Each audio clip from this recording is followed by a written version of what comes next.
மனோஜ் விஜயா 2 பேருமே சேர்ந்து லாயரை பார்க்குறாங்க. லாயர் அப்போ சொல்கிறாங்க, இருங்க கொஞ்சம் வெயிட் பண்ணுங்க, முத்து மீனா 2 பேரும் வராங்க, அவங்கக்கிட்டையும் பேசணும் அப்படின்னு சொல்கிறாங்க. ஏன் அவங்களுக்காக நாங்கள் வெயிட் பண்ணோம் அப்படின்னு விஜயா கேட்குறாங்க. நான் சொல்கிறத கேளுங்க அப்படின்னு சொல்லிட்டு இருக்காங்க. அதுக்குள்ளே முத்து மீனா 2 பேருமே வராங்க. வாங்க வாங்க உள்ளே வாங்க அப்படின்னு சொல்லிட்டு லாயர் கூப்பிட்றாங்க. உட்காருங்க அப்படின்னு சொல்லிட்டு. என்ன எப்படி இருக்கீங்க அத்தை அப்படின்னு மீனா கேட்குறாங்க. அப்படியே அமைதியாக இருக்காங்க விஜயா, எதுவுமே பேசவே இல்லை. லாயருக்கு கோவமாக வருது. அப்படியே பார்க்குறாங்க. உங்கள் மருமக தானே, எப்படி இருக்குன்னு கேட்குறாங்க. ஏன் நல்லா இருக்குன்னு ஒரு வார்த்தை சொல்கிறதுக்கு உங்களுக்கு என்ன அப்படின்னு லாயர் கேட்குறாங்க. இல்லை அம்மாவுக்கு அவங்கள பிடிக்காது அப்படின்னு மனோஜ் சொல்கிறார். என்னதான் இருந்தாலும் நல்லா இருக்குன்னு சொல்லுங்கள், ஒரு வார்த்தை சொல்கிறதுல ஒரு தப்புமே இல்லை அப்படின்னு லாயர் சொல்கிறாங்க. ஆ நல்லா தான் இருக்கேன் அப்படின்னு விஜயா சொல்கிறாங்க. இதுக்கு நீங்கள் சொல்லாமலே இருந்திருக்கலாம் அப்படின்னு சொல்லிட்டு லாயர் சொல்கிறாங்க. இங்கே பாருங்கள், உங்களை கவுன்சிலிங் கூப்பிட்டு இருக்காங்க, அதனால் நீங்கள் அங்கே போகணும். அப்போது முத்து மீனா 2 பேருமே நீங்கள் போங்க, ஏன்னா அந்த விஷயம் உங்களுக்கு தானே ஃபஸ்ட்டு தெரிஞ்சுது, அதனால் நீங்கள் போங்க அப்படின்னு சொல்லிட்டு லாயர் சொல்கிறாங்க. சரிங்க, இங்கே பாருங்கள், அங்கே போய் ஏதாவது சொதப்பி வச்சிங்கன்னா அதுக்கு நான் பொறுப்பு இல்லை. ஏற்கனவே கோர்ட்டில் சொதப்பந்தனால தான் இவ்வளோ பெரிய பிரச்சனை. ஒரு இடத்துல மற்ற யாராவது தான் ப்ராப்ளமாக இருப்பாங்க, ஆனால் கிளைண்ட்டே பிரச்சனை இந்த கேஸில் அப்படின்னு சொல்கிறாங்க. முத்து மீனா 2 பேருமே சிரிக்கிறாங்க. எல்லாருமே அப்படியே பார்க்குறாங்க.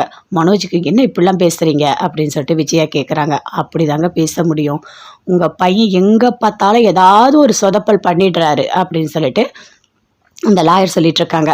சரி, நீங்கள் கவுன்சிலிங் கூப்பிடுவாங்க, நீங்கள் போங்க சரியா அப்படின்னு சொல்கிறாங்க. சரிங்க அப்படின்னு சொல்லிட்டு 4 பேருமே சேர்ந்து கோர்ட்டுக்கு போகிறாங்க. கோர்ட்டு வாசலில் அப்படியே விஜயா நின்றுட்டுருக்காங்க. முத்து மீனா எல்லாருமே இருக்காங்க அங்கே, மனோஜ் எல்லாருமே. அங்கே அப்படியே ரோகிணி வராங்க ஆட்டோவில். எல்லாருமே பார்க்குறாங்க. அப்படியே ஒரு மாதிரி ஃபேஸ்லாம் பவுடர்லாம் அடிக்காமல் அப்படியே அழுதா மாதிரி வராங்க. என்ன இவ மேக்கப்பே இல்லாமல் வரா அப்படின்னு விஜயா பார்க்குறாங்க.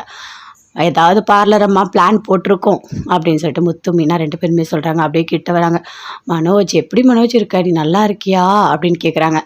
ஏய், உன் கூட வாழாத வரைக்கும் அவன் நல்லா தாண்டி இருப்பான், நீ போ இங்கேருந்து அப்படின்னு சொல்கிறாங்க. அப்படி பேசாதீங்க ஆண்டி, தயவு செய்து அப்படி பேசாதீங்க, எனக்கு மனோஜ் தான் உயிர், உங்களுக்கு தெரியும்ல, அவன் தான் எனக்கு எல்லாமே, அவனுக்கு கண்டிப்பாக நான் டிவோர்ஸ் தரவே மாட்டேன் அப்படின்னு சொல்கிறாங்க. உனக்கு எவ்வளோ தைரியம் இருந்தால் நீ என்கிட்டயே என் பிள்ளைக்கு டிவோர்ஸ் தர மாட்டேன்னு சொல்லுவேன் அப்படின்னு அப்படியே அடிக்க வராங்க. ஐயோ அத்தை கம்முன்னு இருங்க, எல்லாரும் பார்க்குறாங்க, இது கோர்ட்டு வாசல், இப்போ நீங்கள் பிரச்சனை பண்ணால் கண்டிப்பாக பிரச்சனையாக இருக்கும், கம்முன்னு இருங்க அத்தை அப்படின்னு சொல்லிட்டு மீனா சொல்லிட்டு இருக்காங்க. அத்தை நான் உள்ளே போகிறேன் அப்படின்னு சொல்லிட்டு அப்படியே ரோகிணி உள்ளே போகிறாங்க. ஐயோ கடவுளே என்ன பண்ண போகிறான்னு தெரியலையே அப்படின்னு சொல்லிட்டு 4 பேருமே சேர்ந்து போகிறாங்க.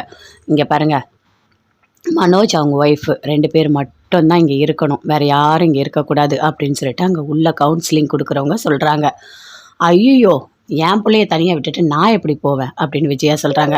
என்னங்க பேசிகிட்டு இருக்கீங்க, என்ன பேசிகிட்டு இருக்கீங்க, உங்கள் பிள்ளைக்கு டிவோர்ஸ் வேணும்னு கேட்க தெரியுதுல்ல, என்னவோ தனியாக விட்டுட்டு போக மாட்டேன்னு சொல்கிறீங்க, நாங்கள் பார்த்துக்கிறோம், நீங்கள் போய் வெளியே நில்லுங்க, நாங்கள் கூப்பிட்டா தான் நீங்கள் வரணும் அப்படின்னு சொல்லிட்டு அந்த கவுன்சிலிங் கொடுக்குறவங்க சொல்கிறாங்க. எல்லாருமே வெளியே போய் நின்றுட்டுருக்காங்க. மனோஜ் ரோகிணி 2 பேர் மட்டும் உள்ளே இருக்காங்க. அப்படியே பார்க்குறாங்க. என்னங்க பிரச்சனை, என்ன பிரச்சனை அப்படின்னு கேட்குறாங்க. இங்கே பாருங்கள், இவளை நான் கல்யாணம் பண்ணேன், இவளுக்கு ஏற்கனவே ஒரு கல்யாணம் ஆகி குழந்தை இருக்குது, எல்லாத்தையும் மறைச்சி ஏமாற்றி என்னை கல்யாணம் பண்ணிட்டா, அதனால் இவகிட்ட எனக்கு டிவோர்ஸ் வேணும், எனக்கு இவளை பிடிக்கல அப்படின்னு மனோஜ் சொல்கிறாரு. என்னம்மா நீ என்னம்மா சொல்கிற, பொய் சொன்னியா, சொல்லுமா அப்படின்னு கேட்குறாங்க. அப்படியே பார்க்குறாங்க. பார்த்துட்டு மனோஜோட காலில் விழுந்து அழறாங்க, கத்துறாங்க. மனோஜ் மனோஜ் என்னை மன்னிச்சிடு மனோஜ், மனோஜ் என்னை மன்னிச்சிடு மனோஜ், நான் பட தப்பு தான் மனோஜ், என்னை மன்னிச்சிடு மனோஜ் அப்படின்னு சொல்லிட்டு, ஏய் விடுறி, என் காலை விடு அப்படின்னு சொல்லிட்டு மனோஜ் அப்படியே கத்துறாரு. அங்கே எல்லாருமே பார்க்குறாங்க. என்னம்மா பண்ணிகிட்ருக்க நீ, இங்கே கவுன்சிலிங் கொடுக்க கூப்பிட்டா நீ என்னடனா காலில் விழுந்து அழுதுட்ருக்க அப்படின்னு கேட்குறாங்க. மேடம் மேடம் நான் பண்ணது தப்பு தான் மேடம், நான் ஏற்கனவே கல்யாணம் ஆகி குழந்தை இருந்ததெல்லாம் மறைச்சி கல்யாணம் பண்ணதெல்லாம் தப்பு தான் மேடம், என்னோடய சூழ்நிலை அப்படி, எனக்கு விஷயமே தெரியாதப்போ எனக்கு கல்யாணம் பண்ணிட்டாங்க, 6 மாதத்தில் குழந்தை, அவர் ஆக்சிடெண்ட்டில் இறந்துட்டார், எனக்கு என்ன பண்ணுறதுனே தெரியல மேடம், எனக்கு தெரியல. அப்புறம் நான் மனோஜை பார்த்தேன், மனோஜ் எனக்கு ரொம்ப பிடிச்சிருந்தது, அவர் கூட எனக்கு வாழணும் போல் இருந்தது, அதனால தான் இவ்வளோ பொய் சொல்லி அவரை நான் கல்யாணம் பண்ணேன் மேடம்.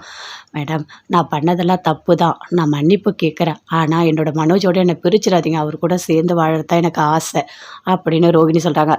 மேடம் இவ ட்ராமா போடுறா, இவ பண்ணுறது எல்லாமே ட்ராமா தான், இவ சூப்பராக நடிப்பா, இவ நடிப்புக்கெல்லாம் யாரும் ஏமாற மாட்டாங்க, ஏய் உன்னை எனக்கு பிடிக்கல, எனக்கு கண்டிப்பாக டிவோர்ஸ் வேணும் அப்படின்னு மனோஜ் சொல்கிறாரு. இங்கே பாருங்கள் மனோஜ், அவங்க எல்லாத்தையும் தப்புன்னு புரிஞ்சுக்கிறாங்க, மன்னிப்பு கேட்குறாங்க, கூட வாழணும்னு ஆசைப்படுறாங்க. கொஞ்சம் யோசிச்சு பாருங்க அப்படின்னு சொல்கிறாங்க.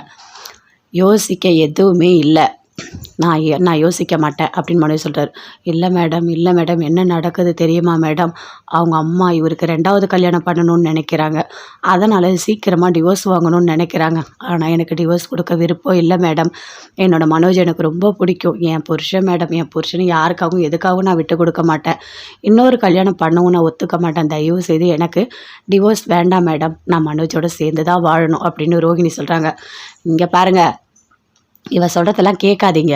கண்டிப்பாக இதெல்லாம் உண்மை இல்லை அப்படின்னு மனோஜ் சொல்கிறார். மனோஜ் பொய் சொல்லாத மனோஜ், உங்கள் அம்மா என்ன சொல்கிறாங்களோ அதை தானே நீங்கள் பேசிகிட்டு இருக்க. நீயாவே எதுவுமே பேச மாட்டேல்ல மனோஜ். மனோஜ் சொல்கிறத கேளு மனோஜ் அப்படின்னு சொல்கிறாங்க. எல்லாமே இவங்க அம்மா தான் மேடம் பண்ணிகிட்ருக்காங்க. உங்களுக்கு ஒன்று தெரியுமா? இவங்க அம்மா என்னை எத்தனையோ வாட்டியாக அடிச்சிருக்காங்க. நீ போய் பணம் வாங்கிட்டு வான்னு சொல்லி என்னை கொடுமைப்படுத்தியிருக்காங்க. ஆனால் நான் போய் கம்ப்ளைண்ட் கொடுத்ததே இல்லை மேடம். எனக்கு மனோஜ் வேணும்னு சொல்லிட்டு நான் எவ்வளோ கஷ்டத்தை அனுபவித்தேன் மேடம். அவ்வளோ கஷ்டப்படுத்தினாங்க தெரியுமா மேடம் அவங்க அம்மா. என்ன என்னால் தாங்கவே முடியாது. நான் அவ்வளோ கஷ்டப்பட்டேன் மேடம் அப்படின்னு ரோகிணி சொல்கிறாங்க. இங்கே பாருங்கள், அவங்கள பார்க்கவே கஷ்டமாக இருக்குது. கொஞ்சம் யோசித்து பாருங்கள். கூட வாழற ஐடியா இருந்தால் ஓகே சொல்லிவிட்டு போங்க அப்படின்னு சொல்கிறாங்க. இல்லை இல்லை, எனக்கு இவ கூட வாழறேன்னா சுத்தமாக இல்லை. இவ எனக்கு வேண்டாம், எனக்கு இவ வேண்டாம், எனக்கு இவளை பிடிக்கலை அப்படின்னு மனோஜ் சொல்கிறாரு. சரி, நீங்கள் வேண்டான்னு சொல்கிறீங்க, அவங்க வேணும்னு சொல்கிறாங்க. அதனால் இங்கே எங்களால் உங்களுக்கு எதுவுமே பண்ண முடியாது. நீங்கள் கோர்ட்டுக்கே போங்க. அங்கே போயிட்டு என்ன தீர்ப்பு கொடுக்குறாங்களோ அதை ஏற்றுக்கங்க. எங்களால் ஒன்றுமே பண்ண முடியாது அப்படின்னு சொல்கிறாங்க. மனோஜ் அப்படியே பார்க்குறாரு. ரோகிணி அப்படியே சந்தோஷமாக சிரிக்கிறாங்க. வெளியே 2 பேருமே வராங்க. என்னடா சொன்னாங்க அப்படின்னு கேட்குறாங்க. அம்மா, அவங்க கோர்ட்டில் போய் எல்லாத்தையும் பார்த்துக்கங்க, இங்கே எதுவுமே சொல்ல முடியாதுன்னு அனுப்பிட்டாங்கம்மா அப்படின்னு மனோஜ் சொல்கிறாரு. எல்லாத்துக்குமே காரணமே அவள் தான். அவள் போட்டு நடிக்கிறாம்மா, உள்ளே வந்து அப்படி நடிக்கிறா அப்படின்னு மனோஜ் சொல்லிகிட்டே இருக்காரு. விஜயா கிட்ட விஜயாவுக்கு அப்படியே கோவமாக வருது. அதுக்குள்ளே அங்கே அந்த ரோகிணி வராங்க. வந்தோடனே அப்படி நக்கலாக பார்த்து சிரிக்கிறாங்க. என்ன மனோஜ், நீ எப்போவுமே எனக்கு தான், நீ தான் என்னோட புருஷன் அப்படின்னு சொல்கிறாங்க. ஏய் சி, வாய மூடு. யாருக்கு புருஷன்? அவன் ஏன் புள்ள. இனிமே உன் கூட அவன் வாழவே மாட்டான் அப்படின்னு விஜயா சொல்கிறாங்க. அத்தை, என்ன பேசிகிட்டு இருக்கீங்க? அவர் எப்போவுமே என்னோட புருஷன்தான். அவருக்கு நான் டிவோர்ஸ் தரவே மாட்டேன். என்னால் என்ன பண்ண முடியுமோ நான் பார்த்துக்கிறேன் அப்படின்னு சொல்கிறாங்க. உனக்கு என்னடி அவ்வளோ திமிரு? உள்ளே போய் எதுக்காக அழுது எல்லாம் பண்ணி நடிச்சிருக்க அப்படின்னு விஜயா கேட்குறாங்க. அதை கேட்டோன்னே அப்படியே ரொம்ப சந்தோஷமாக சிரிக்கிறாங்க. நான் உண்மை எல்லாத்தையுமே ஒத்துக்கிட்டேன். ஆமாம், தப்பு பண்ணியிருக்கேன். ஆனால் எனக்கு மனோஜை பிடிச்சிருக்கு. நான் மனோஜ் கூட வாழணும்னு நினைக்கிறேன் அப்படின்னு என் மனசில் என்ன இருக்கோ அதை தான் நான் சொன்னேன் அப்படின்னு ரோகிணி சொல்கிறாங்க. இங்கே பாரு, உன் மனசில் 1000 வச்சுக்கோ சரியா? என் பிள்ளையோட வாழணும்னு நினைக்கிறதெல்லாம் ரொம்ப பெரிய தப்பு பண்ணிகிட்டு இருக்க. என் பிள்ளைக்கு ஒரு நல்ல பொண்ணாக பார்த்து நான் கல்யாணம் பண்ணி வைப்பேன் அப்படின்னு விஜயா சொல்கிறாங்க. அதை கேட்டோன்னே அப்படியே பயங்கரமாக கோவம் வருது ரோகிணிக்கு. நீங்கள் எங்கே வேணால் போய் பொண்ணு பாருங்கள், என்ன வேணால் பண்ணுங்கள், ஆனால் கல்யாணம் நடக்கவே நடக்காது. என் மனோஜை நான் யாருக்காகவும் எதுக்காகவும் எப்போவுமே விட்டு கொடுக்க மாட்டேன். அவன் எனக்கு தான் அப்படின்னு சொல்கிறாங்க. ஏய் சி, உனக்கு வெக்கமா இல்லை, அசிங்கமா இல்லை, நீ இப்படி நடந்துக்கிற அப்படின்னு விஜயா கேட்குறாங்க. அப்படி தான் அத்தனை நடந்துப்பேன், நான் அப்படி தான் நடந்துப்பேன் அப்படின்னு ரோகிணி சொல்கிறாங்க. அப்படியே அடிச்சேன்னா அப்படின்னு கை வாங்குறாங்க. அத்தா அடிக்காதீங்க, அமைதியாக இருங்க, இது கோர்ட்டு. இந்த இடத்துல நீங்கள் இப்படி நடந்துக்கினீங்கன்னா இதுவே நமக்கு எதிராக மாறிடும் அப்படின்னு சொல்லிட்டு மீனா முத்து 2 பேருமே சொல்கிறாங்க. அப்படியே கோவமாக வருது விஜயாவுக்கு. இங்கே பாருங்கள், என்னோட மனோஜை நான் யாருக்காகவும் எதுக்காகவும் எப்போவுமே விட்டு கொடுக்க மாட்டேன். அவங்களால முடிஞ்சதை பார்த்துக்கங்க அப்படின்னு ரோகிணி நக்கலாக போகிறாங்க. பாத்தியா என்ன திமுறா பேசிட்டு போகிறான்னு பாரு அப்படின்னு சொல்லிட்டு விஜய் அப்படியே கோவப்படுறாங்க. அம்மா, அவள் கோர்ட்டுக்கு வந்து ரொம்ப நடித்தாம்மா அப்படியே. ஆமாங்க, நான் படதெல்லாம் தப்பு தான், பொய் தான், இருந்தாலும் என் புருஷனை என் கூட சேர்த்து வைங்க, அவருக்கு நான் டிவோர்ஸ் கொடுக்க மாட்டேன். என்னோடய மாமியார் கொடுமைக்காரி, அது மட்டும் கிடையாது, மனோஜ் என்கிட்டேருந்து பிரிக்கணும்னு நினைக்கிறாங்கன்னு சொல்லிட்டு இல்லாதது பொல்லாதது எல்லாத்தையும் சொல்கிறாம்மா அப்படின்னு சொல்லிட்டு மனோஜ் வந்து அவங்க அம்மா கிட்ட சொல்கிறாரு. அந்த பார்லர் அம்மா அப்படி தான் மனோஜ் பண்ணோம், அது எல்லாமே பிளான் பண்ணி தான் காய் நகர்த்துது அப்படின்னு முத்து சொல்கிறாரு. சரி வாங்க, இங்கேயே பேசிட்டு என்ன பண்ண போகிறோம், வாங்க வீட்டுக்கு போகலாம் அப்படின்னு சொல்லிட்டு எல்லாருமே சேர்ந்து வீட்டுக்கு போகிறாங்க. அங்கே அண்ணாமலை எல்லாருமே இருக்காங்க. அப்போது நடந்த எல்லாத்தையுமே மனோஜ் சொல்கிறாரு. அவள் எனக்கு டிவோர்ஸே தரமாட்டாளாம், என் கூட தான் சேர்ந்து வாழணுமா அப்படியே நடிக்கிறா, அழுகுறா, காலில் விழுறா. ஐயோயோ அம்மா, அவள் சூப்பராக பண்ணுறாம்மா அப்படின்னு மனோஜ் சொல்கிறாரு. அவள் அப்படி தான்டா பண்ணுவா, அவள் அப்படி தான் பண்ணுவா, எத்தனை பேரை ஏமாத்திருக்கா அவள் அப்படின்னு சொல்லிட்டு விஜய் அப்படியே கோவப்படுறாங்க. நான் அந்த கோர்ட் வாசல்லே அவளை அடிச்சிருப்பேன், நீங்கள் எல்லாரும் சேர்ந்து என்னை தடுத்துட்டீங்க அப்படின்னு சொல்கிறாங்க. என்ன விஜயா என்ன பண்ணிட்டு இருக்க நீ? நீ எதுக்காக போயிட்டு ரோகிணி அடிக்கணும்? அந்த மாதிரிலாம் அடிக்கக்கூடாது. அதெல்லாம் ரொம்ப பெரிய தப்பு. நீ போயிருக்கிறது கோர்ட்டுக்கு புரியுதா? அங்க எல்லாருமே பார்ப்பாங்க அப்படின்னு அண்ணாமலை சொல்றாரு. அப்பா அததான்ப்பா நாங்களும் சொல்லி கூட்டிட்டு வந்தோம். அங்க எல்லாரும் பார்ப்பாங்க. அமைதியா இருங்கன்னு சொல்லிட்டு அப்படின்னு முத்து சொல்லிட்டு இருக்காரு. அப்பா அண்ணாமலை சொல்றாரு, அப்பா அந்த ரோகிணிக்கு டிவோர்ஸ் குடுக்குற எண்ணம் இல்ல. மனோஜ் கூட வாழணுன்ற எண்ணம் தான் அதிகமா இருக்கு. அதனால தான் அந்த பொண்ணு இதெல்லாம் பண்ணிட்டுருக்கு. இனிமேவும் டிவோர்ஸ் குடுக்கணும்னு எனக்கு தோணல. எல்லாமே கோர்ட்ல போய் பார்த்துக்க சொல்லிட்டாங்கப்பா. அங்க போனா அங்க என்ன ட்ராமா பண்ணுவாளோ தெரியல. எனக்கு தெரிஞ்சு அவகிட்ட இருந்து டிவோர்ஸ் வாங்குறதே ரொம்ப கஷ்டம்னு நெனைக்கிறேன் அப்படின்னு மனோஜ் சொல்றாரு. டேய் ஏன்டா பேசிட்டு இருக்க?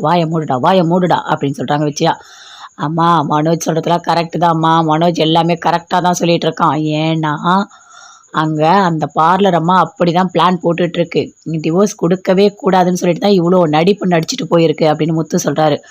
ஆமா அப்படின்னு சொல்லிட்டு எல்லாருமே சேர்ந்து பேசிட்டு இருக்காங்க. டேய் அவ நடிச்சாலும் சரி, என்ன பண்ணாலும், அழுதாலும், கத்துனாலும், கதறினாலும் சரி, கண்டிப்பா அவ கூட நீ சேர்ந்து வாழவே கூடாது அப்படின்னு சொல்லிட்டு விஜயா சொல்றாங்க. அம்மா நான் போய் ஏம்மா அவ கூட வாழப் போறேன் அப்படின்னு சொல்லிட்டு மனோஜ் பயங்கர கோவமா கத்துறாரு. சரி விடுங்க எதுவா இருந்தாலும் பார்த்துக்கலாம் அப்படின்னு சொல்லிட்டு அண்ணாமலை சொல்றாரு. அப்படியே விஜயா அங்கேருந்து போறாங்க. போயிட்டு பார்வதி பார்த்துட்டு ரொம்ப வருத்தமா இருக்காங்க. என்ன விஜயா ஒரு மாதிரி இருக்க? என்ன கோர்ட்ல என்ன நடந்தது அப்படின்னு பார்வதி கேட்குறாங்க. அதை ஏன் கேட்குற? ஐயோ கடவுளே! அந்த பார்லர் அம்மா அவ நடிக்கிறா பாரு ரோகிணி, அப்படி நடிக்கிறா. என் புள்ள தான் வேணும், என் புள்ள கூட தான் வாழ்வேன், நான் டிவோர்ஸ் தரமாட்டேன்னு சொல்லிட்டு அப்படிலாம் பண்றா அப்படின்னு விஜயா சொல்றாங்க. நான் தான் சொன்னேன்ல ரோகிணிக்கு மனோஜை விட்டு பிரியிற எண்ணமே இல்லை. அதனால தான் இப்படிலாம் பண்ணிட்டு இருக்கா அப்படின்னு பார்வதி சொல்றாங்க. அவளுக்கு என்ன இல்லைன்னா எங்களுக்கு இருக்குல்ல. எங்களுக்கு அவளை பார்த்தாலே பிடிக்கல. மனோஜ் பாவம் அவனுக்கு ஏதாவது ஒரு பொண்ணை பார்த்து கல்யாணம் பண்ணி வைக்கலான்னு பார்த்தா இவ விடமாட்டா போல இருக்கு. நீங்க பண்றத பண்ணுங்க, நான் பண்றத பண்றேன் என்கிட்ட சவால் விட்டுட்டு போறா தெரியுமா? அதனால கவுன்சிலிங்ல எதுவுமே பேசாம நீங்க கோர்ட்டுக்கே போங்கன்னு சொல்லிட்டாங்க. இப்போ கோர்ட்டுக்கு போனா அங்க என்ன ட்ராமா பண்ணுவாளோ, என்ன நடிப்பாளோ தெரியல. என்ன தீர்ப்பு வரப்போகுதுன்னும் தெரியல. ஏன்னா மனோஜை விட்டு பிரிய மாட்டேன்னு அவ அடம் பிடிக்கிறா அப்படின்னு விஜயா சொல்றாங்க. சரி விஜயா இப்போ என்னதான் பண்ண முடியும்? பார்க்கலாம் இரு எல்லாத்தையும் வெயிட் பண்ணி பார்க்கலாம் அப்படின்னு சொல்றாங்க. என்ன வெயிட் பண்ணி பார்க்கறது? எனக்கு எப்படியாவது டிவோர்ஸ் கிடைக்கணும். என்னோட பையனுக்கு நல்ல பொண்ணா பார்த்து நான் கல்யாணம் பண்ணி வச்சு அவனோட வாழ்க்கையை நான் சரி பண்ணணும். அதுதான் எனக்கு வேலை அப்படின்னு விஜயா சொல்றாங்க. நான் பொண்ணு பார்ப்பேன். கண்டிப்பா பொண்ணு பார்த்துட்டே இருப்பேன். எல்லாமே ரெடி பண்ணி வச்சுப்பேன். அங்க டிவோர்ஸ் கிடைச்ச உடனே நான் மனோஜுக்கு கல்யாணம் பண்ணிடுவேன் அப்படின்னு விஜயா சொல்றாங்க. சரி விஜயா நீ என்ன நினைக்கிறியோ அதை செய். மனோஜ் விஜயா 2 பேருமே சேர்ந்து லாயரை பார்க்குறாங்க. லாயர் அப்போ சொல்கிறாங்க, இருங்க கொஞ்சம் வெயிட் பண்ணுங்க. முத்து மீனா 2 பேரும் வராங்க. அவங்கக்கிட்டேயும் பேசணும் அப்படின்னு சொல்கிறாங்க. ஏன் அவங்களுக்காக நாங்கள் வெயிட் பண்ணோம் அப்படின்னு விஜயா கேட்குறாங்க. நான் சொல்கிறத கேளுங்க அப்படின்னு சொல்லிட்டு இருக்காங்க. அதுக்குள்ளே முத்து மீனா 2 பேருமே வராங்க. வாங்க வாங்க உள்ளே வாங்க அப்படின்னு சொல்லிட்டு லாயர் கூப்பிட்றாங்க. உட்காருங்க அப்படின்னு சொல்லிட்டு. என்ன எப்படி இருக்கீங்க அத்தை அப்படின்னு மீனா கேட்குறாங்க. அப்படியே அமைதியாக இருக்காங்க விஜயா. எதுவுமே பேசவே இல்லை. லாயருக்கு கோவமாக வருது. அப்படியே பார்க்குறாங்க. உங்கள் மருமக தானே எப்படி இருக்குன்னு கேட்குறாங்க. ஏன் நல்லா இருக்குன்னு ஒரு வார்த்தை சொல்கிறதுக்கு உங்களுக்கு என்ன அப்படின்னு லாயர் கேட்குறாங்க. இல்லை அம்மாவுக்கு அவங்கள பிடிக்காது அப்படின்னு மனோஜ் சொல்கிறார். என்னதான் இருந்தாலும் நல்லா இருக்குன்னு சொல்லுங்கள். ஒரு வார்த்தை சொல்கிறதுல ஒரு தப்புமே இல்லை அப்படின்னு லாயர் சொல்கிறாங்க. ஆ ஆ நல்லா தான் இருக்கேன் அப்படின்னு விஜயா சொல்கிறாங்க. இதுக்கு நீங்கள் சொல்லாமலே இருந்திருக்கலாம் அப்படின்னு சொல்லிட்டு லாயர் சொல்கிறாங்க. இங்கே பாருங்கள் உங்களை கவுன்சிலிங் கூப்பிட்டு இருக்காங்க. அதனால் நீங்கள் அங்கே போகணும். அப்போது முத்து மீனா 2 பேருமே நீங்கள் போங்க. ஏன்னா அந்த விஷயம் உங்களுக்கு தானே ஃபஸ்ட்டு தெரிஞ்சுது. அதனால் நீங்கள் போங்க அப்படின்னு சொல்லிட்டு லாயர் சொல்கிறாங்க. சரிங்க இங்கே பாருங்கள் அங்கே போய் ஏதாவது சொதப்பி வச்சிங்கன்னா அதுக்கு நான் பொறுப்பு இல்லை. ஏற்கனவே கோர்ட்டில் சொதப்பந்தனால தான் இவ்வளோ பெரிய பிரச்சனை. ஒரு இடத்துல மற்ற யாராவது தான் ப்ராப்ளமாக இருப்பாங்க. ஆனால் கிளைண்ட்டே பிரச்சனை இந்த இந்த கேஸில் அப்படின்னு சொல்கிறாங்க. முத்து மீனா 2 பேருமே சிரிக்கிறாங்க. எல்லாருமே அப்படியே பார்க்குறாங்க. மனோஜுக்கு என்ன இப்படிலாம் பேசுகிறீங்க அப்படின்னு சொல்லிட்டு விஜயா கேட்குறாங்க. அப்படி தாங்க பேச முடியும். உங்கள் பையன் எங்கே பார்த்தாலும் ஏதாவது ஒரு சொதப்பல் பண்ணிடுறாரு அப்படின்னு சொல்லிட்டு அந்த லாயர் சொல்லிட்டு இருக்காங்க. சரி நீங்கள் கவுன்சிலிங் கூப்பிடுவாங்க நீங்கள் போங்க சரியா அப்படின்னு சொல்கிறாங்க. ஆ சரிங்க அப்படின்னு சொல்லிட்டு 4 பேருமே சேர்ந்து கோர்ட்டுக்கு போகிறாங்க. கோர்ட்டு வாசலில் அப்படியே விஜயா நின்றுட்டுருக்காங்க. முத்து மீனா எல்லாருமே இருக்காங்க. அங்கே மனோஜ் எல்லாருமே அங்கேருந்து அப்படியே ரோகிணி வராங்க. ஆட்டோவில் எல்லாருமே பார்க்குறாங்க. அப்படியே ஒரு மாதிரி ஃபேஸ்லாம் பவுடர்லாம் அடிக்காமல் அப்படியே அழுதா மாதிரி வராங்க. என்ன இவ மேக்கப்பே இல்லாமல் வரா அப்படின்னு விஜயா பார்க்குறாங்க. ஏதாவது பார்லரம்மா பிளான் போட்டிருக்கோம் அப்படின்னு சொல்லிட்டு முத்து மீனா 2 பேருமே சொல்கிறாங்க. அப்படியே கிட்ட வராங்க. மனோஜ் எப்படி மனோஜ் இருக்க, நீ நல்லா இருக்கியா அப்படின்னு கேட்குறாங்க. ஏய், உன் கூட வாழாத வரைக்கும் அவன் நல்லா தாண்டி இருப்பான், நீ போ இங்கேருந்து அப்படின்னு சொல்கிறாங்க. அப்படி பேசாதீங்க ஆண்டி, தயவு செய்து அப்படி பேசாதீங்க, எனக்கு மனோஜ் தான் உயிர், உங்களுக்கு தெரியும்ல, அவன் தான் எனக்கு எல்லாமே, அவனுக்கு கண்டிப்பாக நான் டிவோர்ஸ் தரவே மாட்டேன் அப்படின்னு சொல்கிறாங்க. உனக்கு எவ்வளோ தைரியம் இருந்தால் நீ என்கிட்டயே வந்து என் பிள்ளைக்கு டிவோர்ஸ் தர மாட்டேன்னு சொல்லுவ அப்படின்னு அப்படியே அடிக்க வராங்க. ஐயோ அத்தை கம்முன்னு இருங்க, எல்லாரும் பார்க்குறாங்க, இது கோர்ட்டு வாசல், இப்போ நீங்கள் பிரச்சனை பண்ணால் கண்டிப்பாக பிரச்சனையாக இருக்கும், கம்முன்னு இருங்க அத்தை அப்படின்னு சொல்லிட்டு மீனா சொல்லிட்டு இருக்காங்க.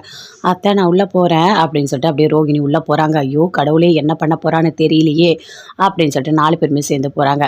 இங்கே பாருங்கள், மனோஜ் அவங்க ஒய்ஃபு 2 பேர் மட்டும்தான் இங்கே இருக்கணும், வேறு யாரும் இங்கே இருக்கக்கூடாது அப்படின்னு சொல்லிட்டு அங்கே உள்ள கவுன்சிலிங் கொடுக்குறவங்க சொல்கிறாங்க. ஐயோ, என் பிள்ளைய தனியாக விட்டுட்டு நான் எப்படி போவேன் அப்படின்னு விஜயா சொல்கிறாங்க. என்னங்க பேசிகிட்டு இருக்கீங்க, என்ன பேசிகிட்டு இருக்கீங்க, உங்கள் பிள்ளைக்கு டிவோர்ஸ் வேணும்னு கேட்க தெரியுதுல்ல, என்னவோ தனியாக விட்டுட்டு போக மாட்டேன்னு சொல்கிறீங்க, நாங்கள் பார்த்துக்குறோம், நீங்கள் போய் வெளியே நில்லுங்க, நாங்கள் கூப்பிட்டா தான் நீங்கள் வரணும் அப்படின்னு சொல்லிட்டு அந்த கவுன்சிலிங் கொடுக்குறவங்க சொல்கிறாங்க. எல்லாருமே வெளியே போய் நின்றுட்டுருக்காங்க. மனோஜ், ரோகிணி 2 பேர் மட்டும் உள்ளே இருக்காங்க. அப்படியே பார்க்குறாங்க. என்னங்க பிரச்சனை, என்ன பிரச்சனை அப்படின்னு கேட்குறாங்க. இங்கே பாருங்க, இவளை நான் கல்யாணம் பண்ணேன், இவளுக்கு ஏற்கனவே ஒரு கல்யாணம் ஆகி குழந்தை இருக்குது, எல்லாத்தையும் மறைச்சி ஏமாற்றி என்னை கல்யாணம் பண்ணிட்டா, அதனால் இவகிட்ட எனக்கு டிவோர்ஸ் வேணும், எனக்கு இவளை பிடிக்கல அப்படின்னு மனோஜ் சொல்கிறாரு. என்னம்மா நீ என்னம்மா சொல்கிற, பொய் சொன்னியா, சொல்லுமா அப்படின்னு கேட்குறாங்க. அப்படியே பார்க்குறாங்க. பார்த்துட்டு மனோஜோட காலில் விழுந்து அழறாங்க, கத்துறாங்க. மனோஜ் மனோஜ் என்னை மன்னிச்சிடு மனோஜ், மனோஜ் என்னை மன்னிச்சிடு மனோஜ், நான் பட தப்பு தான் மனோஜ், என்னை மன்னிச்சிடு மனோஜ் அப்படின்னு சொல்லிட்டு, ஏய் விடுறி, என் காலை விடு அப்படின்னு சொல்லிட்டு மனோஜ் அப்படியே கத்துறாரு. அங்கே எல்லாருமே பார்க்குறாங்க. என்னம்மா பண்ணிகிட்ருக்க நீ, இங்கே கவுன்சிலிங் கொடுக்க கூப்பிட்டா நீ என்னடனா காலில் விழுந்து அழுதுட்ருக்க அப்படின்னு கேட்குறாங்க.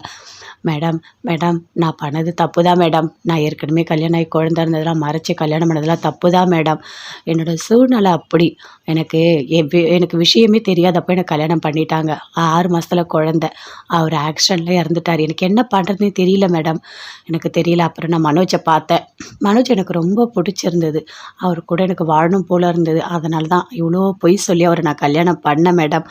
மேடம் நான் பண்ணதெல்லாம் தப்பு தான், நான் மன்னிப்பு கேட்குறேன், ஆனால் என்னோட மனோஜோட என்னை பிரிச்சிடாதீங்க, அவர் கூட சேர்ந்து வாழறதான் எனக்கு ஆசை அப்படின்னு ரோகிணி சொல்கிறாங்க. மேடம் இவ ட்ராமா போடுறா, இவ பண்ணுறது எல்லாமே ட்ராமா தான், இவ சூப்பராக நடிப்பா, இவ நடிப்புக்கெல்லாம் யாரும் ஏமாற மாட்டாங்க, ஏய் உன்னை எனக்கு பிடிக்கல, எனக்கு கண்டிப்பாக டிவோர்ஸ் வேணும் அப்படின்னு மனோஜ் சொல்கிறாரு. இங்கே பாருங்கள் மனோஜ், அவங்க எல்லாத்தையும் தப்புன்னு புரிஞ்சுக்கிறாங்க, மன்னிப்பு கேட்குறாங்க, கூட வாழணும்னு ஆசைப்படுறாங்க, கொஞ்சம் யோசித்து பாருங்க அப்படின்னு சொல்கிறாங்க. யோசிக்க எதுவுமே இல்லை, நான் யோசிக்க மாட்டேன் அப்படின்னு மனோஜ் சொல்கிறார். இல்லை மேடம் என்ன நடக்குது தெரியுமா மேடம், அவங்க அம்மா இவருக்கு 2வது கல்யாணம் பண்ணணும்னு நினைக்கிறாங்க, அதனால் சீக்கிரமாக டிவோர்ஸ் வாங்கணும்னு நினைக்கிறாங்க, ஆனால் எனக்கு டிவோர்ஸ் கொடுக்க விருப்பம் இல்லை மேடம், என்னோடய மனோஜ் எனக்கு ரொம்ப பிடிக்கும், என் புருஷன் மேடம், என் புருஷனை யாருக்காகவும் எதுக்காகவும் நான் விட்டு கொடுக்க மாட்டேன், இன்னொரு கல்யாணம் பண்ணவும் நான் ஒத்துக்க மாட்டேன், தயவு செய்து எனக்கு டிவோர்ஸ் வேண்டாம் மேடம், நான் மனோஜோட சேர்ந்து தான் வாழணும் அப்படின்னு ரோகிணி சொல்கிறாங்க. இங்கே பாருங்கள், இவ சொல்கிறதெல்லாம் கேட்காதீங்க, கண்டிப்பாக இதெல்லாம் உண்மை இல்லை அப்படின்னு மனோஜ் சொல்கிறார். மனோஜ் பொய் சொல்லாத மனோஜ், உங்கள் அம்மா என்ன சொல்கிறாங்களோ அதை தானே நீங்கள் பேசிகிட்ருக்க, நீயாவே எதுவுமே பேச மாட்டேல்ல மனோஜ், மனோஜ் சொல்கிறத கேளு மனோஜ் அப்படின்னு சொல்கிறாங்க. எல்லாமே இவங்க அம்மா தான் மேடம் பண்ணிகிட்ருக்காங்க, உங்களுக்கு ஒன்று தெரியுமா, இவங்க அம்மா என்னை எத்தனையோ வாட்டியாக அடிச்சிருக்காங்க, நீ போய் பணம் வாங்கிட்டு வான்னு சொல்லி என்னை கொடுமைப்படுத்தியிருக்காங்க, ஆனால் நான் போய் கம்ப்ளைண்ட் கொடுத்ததே இல்லை மேடம், எனக்கு மனோஜ் வேணும்னு சொல்லிட்டு நான் எவ்வளோ கஷ்டத்தை அனுபவித்தேன் மேடம், அவ்வளோ கஷ்டப்படுத்தினாங்க தெரியுமா மேடம், அவங்க அம்மா என்ன என்னால் தாங்கவே முடியாது, நான் அவ்வளோ கஷ்டப்பட்டேன் மேடம் அப்படின்னு ரோகிணி சொல்கிறாங்க. இங்கே பாருங்கள், அவங்கள பார்க்கவே கஷ்டமாக இருக்குது, கொஞ்சம் யோசித்து பாருங்கள், கூட வாழற ஐடியா இருந்தால் ஓகே சொல்லிவிட்டு போங்க அப்படின்னு சொல்கிறாங்க. இல்லை எனக்கு இவ கூட வாழறேன்னா சுத்தமாக இல்லை, இவ எனக்கு வேண்டாம், எனக்கு இவ வேண்டாம், எனக்கு இவளை பிடிக்கல அப்படின்னு மனோஜ் சொல்கிறாரு. சரி நீங்கள் வேண்டான்னு சொல்கிறீங்க, அவங்க வேணும்னு சொல்கிறாங்க, அதனால் இங்கே எங்களால் உங்களுக்கு எதுவுமே பண்ண முடியாது, நீங்கள் கோர்ட்டுக்கே போங்க, அங்கே போயிட்டு என்ன தீர்ப்பு கொடுக்குறாங்களோ அதை ஏற்றுக்கங்க, எங்களால் ஒன்றுமே பண்ண முடியாது அப்படின்னு சொல்கிறாங்க. மனோஜ் அப்படியே பார்க்குறாரு, ரோகிணி அப்படியே சந்தோஷமாக சிரிக்கிறாங்க. வெளியே 2 பேருமே வராங்க. என்னடா சொன்னாங்க அப்படின்னு கேட்குறாங்க. அம்மா அவங்க கோர்ட்டில் போய் எல்லாத்தையும் பார்த்துக்கங்க, இங்கே எதுவுமே சொல்ல முடியாதுன்னு அனுப்பிட்டாங்கம்மா அப்படின்னு மனோஜ் சொல்கிறாரு. எல்லாத்துக்குமே காரணமே அவ தான். அவள் போட்டு நடிக்கிறாம்மா உள்ளே வந்து, அப்படி நடிக்கிறா அப்படின்னு மனோஜ் சொல்லிகிட்டே இருக்காரு. விஜயா கிட்ட விஜயாவுக்கு அப்படியே கோவமாக வருது. அதுக்குள்ளே அங்கே அந்த ரோகிணி வராங்க. வந்தோடனே அப்படி நக்கலாக பார்த்து சிரிக்கிறாங்க. என்ன மனோஜ், நீ எப்பவுமே எனக்கு தான், நீ தான் என்னோட புருஷன் அப்படின்னு சொல்கிறாங்க. ஏய் சி, வாய மூடு. யாருக்கு புருஷன்? அவன் ஏன் புள்ள. இனிமே உன் கூட அவன் வாழவே மாட்டான் அப்படின்னு விஜயா சொல்கிறாங்க. அத்தை, என்ன பேசிகிட்டு இருக்கீங்க? அவர் எப்போவுமே என்னோட புருஷன்தான். அவருக்கு நான் டிவோர்ஸ் தரவே மாட்டேன். என்னால் என்ன பண்ண முடியுமோ நான் பார்த்துக்கிறேன் அப்படின்னு சொல்கிறாங்க. உனக்கு என்னடி அவ்வளோ திமிரு? உள்ளே போய் எதுக்காக அழுது எல்லாம் பண்ணி நடிச்சிருக்க அப்படின்னு விஜயா கேட்குறாங்க. அதை கேட்டோடனே அப்படியே ரொம்ப சந்தோஷமாக சிரிக்கிறாங்க. நான் உண்மை எல்லாத்தையுமே ஒத்துக்கிட்டேன். ஆமாம், தப்பு பண்ணியிருக்கேன். ஆனால் எனக்கு மனோஜை பிடிச்சிருக்கு. நான் மனோஜ் கூட வாழணும்னு நினைக்கிறேன் அப்படின்னு என் மனசில் என்ன இருக்கோ அதை தான் நான் சொன்னேன் அப்படின்னு ரோகிணி சொல்கிறாங்க. இங்கே பாரு, உன் மனசில் 1000 வச்சுக்கோ சரியா? என் பிள்ளையோட வாழணும்னு நினைக்கிறதெல்லாம் ரொம்ப பெரிய தப்பு பண்ணிகிட்டு இருக்க. என் பிள்ளைக்கு ஒரு நல்ல பொண்ணாக பார்த்து நான் கல்யாணம் பண்ணி வைப்பேன் அப்படின்னு விஜயா சொல்கிறாங்க. அதை கேட்டோன்னே அப்படியே பயங்கரமாக கோவம் வருது ரோகிணிக்கு. நீங்கள் எங்கே வேணால் போய் பொண்ணு பாருங்கள், என்ன வேணால் பண்ணுங்க, ஆனால் கல்யாணம் நடக்கவே நடக்காது. என் மனோஜை நான் யாருக்காகவும் எதுக்காகவும் எப்போவுமே விட்டு கொடுக்க மாட்டேன். அவன் எனக்கு தான் அப்படின்னு சொல்கிறாங்க. ஏய் சி, உனக்கு வெக்கமா இல்லை, அசிங்கமா இல்லை, நீ இப்படி நடந்துக்கிற அப்படின்னு விஜயா கேட்குறாங்க. அப்படி தான் அத்தனை நடந்துப்பேன், நான் அப்படி தான் நடந்துப்பேன் அப்படின்னு ரோகிணி சொல்கிறாங்க. அப்படியே அடிச்சேன்னா அப்படின்னு கை வாங்குறாங்க. அத்தா அடிக்காதீங்க, அமைதியாக இருங்க, இது கோர்ட்டு. இந்த இடத்துல நீங்கள் இப்படி நடந்துக்கினீங்கன்னா இதுவே நமக்கு எதிராக மாறிடும் அப்படின்னு சொல்லிட்டு மீனா முத்து 2 பேருமே சொல்கிறாங்க. அப்படியே கோவமாக வருது விஜயாவுக்கு. இங்கே பாருங்கள், என்னோட மனோஜை நான் யாருக்காகவும் எதுக்காகவும் எப்போவுமே விட்டு கொடுக்க மாட்டேன். அவங்களால முடிஞ்சதை பார்த்துக்கங்க அப்படின்னு ரோகிணி நக்கலாக போகிறாங்க. பாத்தியா என்ன திமுறா பேசிட்டு போகிறான்னு பாரு அப்படின்னு சொல்லிட்டு விஜய் அப்படியே கோவப்படுறாங்க. அம்மா, அவள் கோர்ட்டுக்கு வந்து ரொம்ப நடிச்சாம்மா அப்படியே. ஆமாங்க, நான் படதெல்லாம் தப்பு தான், பொய் தான், இருந்தாலும் என் புருஷனை என் கூட சேர்த்து வைங்க, அவருக்கு நான் டிவோர்ஸ் கொடுக்க மாட்டேன். என்னோட மாமியார் கொடுமைக்காரி, அது மட்டும் கிடையாது, மனோஜ் என்கிட்டேருந்து பிரிக்கணும்னு நினைக்கிறாங்கன்னு சொல்லிட்டு இல்லாதது பொல்லாதது எல்லாத்தையும் சொல்கிறாம்மா அப்படின்னு சொல்லிட்டு மனோஜ் வந்து அவங்க அம்மா கிட்ட சொல்கிறாரு. அந்த பார்லர் அம்மா அப்படி தான் மனோஜ் பண்ணோம், அது எல்லாமே பிளான் பண்ணி தான் காய் நகர்த்துது அப்படின்னு முத்து சொல்கிறாரு. சரி வாங்க, இங்கேயே பேசிட்டு என்ன பண்ண போகிறோம், வாங்க வீட்டுக்கு போகலாம் அப்படின்னு சொல்லிட்டு எல்லாருமே சேர்ந்து வீட்டுக்கு போகிறாங்க. அங்கே அண்ணாமலை எல்லாருமே இருக்காங்க. அப்போது நடந்த எல்லாத்தையுமே மனோஜ் சொல்கிறாரு. அவள் எனக்கு டிவோர்ஸே தரமாட்டாளாம், என் கூட தான் சேர்ந்து வாழணுமா அப்படி நடிக்கிறா, அழுகுறா, காலில் விழறா. ஐயோயோ அம்மா, அவள் சூப்பராக பண்ணுறாம்மா அப்படின்னு மனோஜ் சொல்கிறாரு. அவள் அப்படி தான்டா பண்ணுவா, அவள் அப்படி தான் பண்ணுவா, எத்தனை பேரை ஏமாத்திருக்கா அவள் அப்படின்னு சொல்லிட்டு விஜய் அப்படியே கோவப்படுறாங்க. நான் அந்த கோர்ட் வாசல்லே அவளை அடிச்சிருப்பேன், நீங்கள் எல்லாரும் சேர்ந்து என்னை தடுத்துட்டீங்க அப்படின்னு சொல்கிறாங்க. என்ன விஜயா, என்ன பண்ணிகிட்டு இருக்க நீ எதுக்காக போயிட்டு ரோகிணி அடிக்கணும், அந்த மாதிரிலாம் அடிக்கக்கூடாது, அதெல்லாம் ரொம்ப பெரிய தப்பு. நீ போயிருக்கிறது கோர்ட்டுக்கு, புரியுதா? அங்கே எல்லாருமே பார்ப்பாங்க அப்படின்னு அண்ணாமலை சொல்கிறாரு. அப்பா, அதை தான்ப்பா நாங்களும் சொல்லி கூட்டிகிட்டு வந்தோம், அங்கே எல்லாரும் பார்ப்பாங்க, அமைதியாக இருங்கன்னு சொல்லிட்டு அப்படின்னு முத்து சொல்லிட்டு இருக்காரு. அப்பா அண்ணாமலை சொல்கிறாரு, அப்பா அந்த ரோகிணிக்கு டிவோர்ஸ் கொடுக்குற எண்ணம் இல்லை, மனோஜ் கூட வாழணுன்ற எண்ணம் தான் அதிகமாக இருக்குது, அதனால தான் அந்த பொண்ணு இதெல்லாம் பண்ணிகிட்ருக்கு. இனிமேவும் டிவோர்ஸ் கொடுக்கணும்னு எனக்கு தோணலை. எல்லாமே கோர்ட்டில் போய் பார்த்துக்க சொல்லிட்டாங்கப்பா. அங்கே போனால் அங்கே என்ன ட்ராமா பண்ணுவாளோ தெரியல. எனக்கு தெரிஞ்சு அவகிட்டேருந்து டிவோர்ஸ் வாங்குறதே ரொம்ப கஷ்டம்னு நினைக்கிறேன் அப்படின்னு மனோஜ் சொல்கிறாரு. டேய் ஏன்டா பேசிகிட்டு இருக்கா, வாயை மூடுடா அப்படின்னு சொல்கிறாங்க விஜயா. அம்மா, மனோஜ் சொல்கிறதுலாம் கரெக்டு தான் அம்மா, மனோஜ் எல்லாமே கரெக்டாக தான் சொல்லிகிட்டு இருக்கான். ஏன்னா அங்கே அந்த பார்லர் அம்மா அப்படி தான் பிளான் போட்டுட்ருக்கு, டிவோர்ஸ் கொடுக்கவே கூடாதுன்னு சொல்லிட்டு தான் இவ்வளோ நடிப்பு நடிச்சிட்டு போயிருக்கு அப்படின்னு முத்து சொல்கிறாரு. ஆமாம் அப்படின்னு சொல்லிட்டு எல்லாருமே சேர்ந்து பேசிகிட்டு இருக்காங்க. டேய், அவன் நடித்தாலும் சரி, என்ன பண்ணாலும், அழுதாலும் கத்தனாலும் கதறினாலும் சரி, கண்டிப்பாக அவள் கூட நீ சேர்ந்து வாழவே கூடாது அப்படின்னு சொல்லிட்டு விஜயா சொல்கிறாங்க. அம்மா, நான் போய் ஏம்மா அவள் கூட வாழ போகிறேன் அப்படின்னு சொல்லிட்டு மனோஜ் பயங்கர கோவமாக கத்துறாரு. சரி விடுங்க, எதுவாக இருந்தாலும் பார்த்துக்கலாம் அப்படின்னு சொல்லிட்டு அண்ணாமலை சொல்கிறாரு. அப்படியே விஜயா அங்கேருந்து போகிறாங்க. போயிட்டு பார்வதி பார்த்துட்டு ரொம்ப வருத்தமாக இருக்காங்க. என்ன விஜயா ஒரு மாதிரி இருக்க, என்ன கோர்ட்டில் என்ன நடந்தது அப்படின்னு பார்வதி கேட்குறாங்க. அதையும் கேட்குறா. ஐயோ கடவுளே, அந்த பார்லர் அம்மா அவள் நடிக்கிறா பாரு ரோகிணி, அப்படி நடிக்கிறா. என் புள்ள தான் வேணும், என் பிள்ளை கூட தான் வாழ்வேன், நான் டிவோர்ஸ் தரமாட்டேன்னு சொல்லிட்டு அப்படிலாம் பண்ணுறா அப்படின்னு விஜயா சொல்கிறாங்க. நான் தான் சொன்னேன்ல, ரோகிணிக்கு மனோஜை விட்டு பிரிகிற எண்ணமே இல்லை, அதனால தான் இப்படிலாம் பண்ணிகிட்ருக்கா அப்படின்னு பார்வதி சொல்கிறாங்க. அவளுக்கு என்ன இல்லைன்னா எங்களுக்கு இருக்குல்ல, எங்களுக்கு அவளை பார்த்தாலே பிடிக்கல. மனோஜ் பாவம், அவனுக்கு ஏதாவது ஒரு பொண்ணை பார்த்து கல்யாணம் பண்ணி வைக்கலான்னு பார்த்தா இவ விடமாட்டா போல இருக்குது. நீங்கள் பண்ணுறத பண்ணுங்க, நான் பண்ணுறத பண்ணுறேன், என்கிட்ட சவால் விட்டுட்டு போகிறா தெரியுமா அதனால் கவுன்சிலிங்கில் எதுவுமே பேசாமல் நீங்கள் கோர்ட்டுக்கே போங்கன்னு சொல்லிட்டாங்க. இப்போ கோர்ட்டுக்கு போனால் அங்கே என்ன ட்ராமா பண்ணுவாளோ என்ன நடிப்பாளோ தெரியல, என்ன தீர்ப்பு வரப்போகுதுன்னும் தெரியல. ஏன்னா மனோஜை விட்டு பிரிய மாட்டேன்னு அவள் அடம் பிடிக்கிறா அப்படின்னு விஜயா சொல்கிறாங்க. சரி விஜயா, இப்போ என்ன தான் பண்ண முடியும், பார்க்கலாம் இரு, எல்லாத்தையும் வெயிட் பண்ணி பார்க்கலாம் அப்படின்னு சொல்கிறாங்க. என்ன வெயிட் பண்ணி பார்க்குறது, எனக்கு எப்படியாவது டிவோர்ஸ் கிடைக்கணும், என்னோட பையனுக்கு நல்ல பொண்ணாக பார்த்து நான் கல்யாணம் பண்ணி வச்சு அவனோட வாழ்க்கையை நான் சரி பண்ணணும், அதுதான் எனக்கு வேலை அப்படின்னு விஜயா சொல்கிறாங்க. நான் பொண்ணு பார்ப்பேன், கண்டிப்பாக பொண்ணு பார்த்துட்டே இருப்பேன், எல்லாமே ரெடி பண்ணி வச்சுப்பேன், அங்கே டிவோர்ஸ் கிடச்சோடனே நான் மனோஜுக்கு கல்யாணம் பண்ணிவிடுவேன் அப்படின்னு விஜயா சொல்கிறாங்க. சரி விஜயா, நீ என்ன நினைக்கிறியோ அதை செய் அப்படின்னு பார்வதி.